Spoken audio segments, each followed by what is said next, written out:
বাচ্চার জীবনে কতটা কুপ্রভাব ফেলে তার সত্যি প্রমাণ আমরা দেখলাম।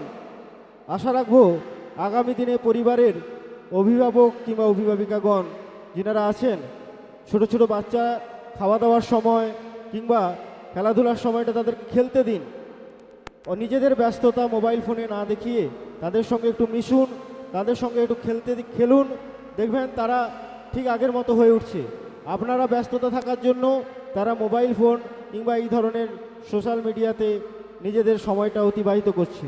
তাই আসুন একটা সুসংবদ্ধ সমাজ গড়ে তুলি, যেখানে এই ধরনের সোশ্যাল মিডিয়ার খারাপ ব্যবহারগুলো ছাত্রছাত্রীরা বা ছোট ছেলেমেয়েরা যেন না শেখে। অসংখ্য ধন্যবাদ টিমকে, এবং এই টিমের জন্য পুরস্কার রয়েছে অ্যাচিভাস কোচিং সেন্টারের পক্ষ থেকে সবার জন্য উপহার, ক্লাস 12-এর পক্ষ থেকে সবার জন্য উপহার রয়েছে। নিয়ে যাও একসঙ্গে, হাতে তালি হোক।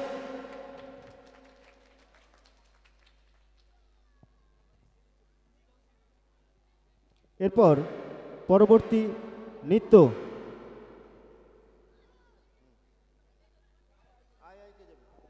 পরবর্তী নৃত্য শুভশ্রী দাসের আয় আয় কে যাবি।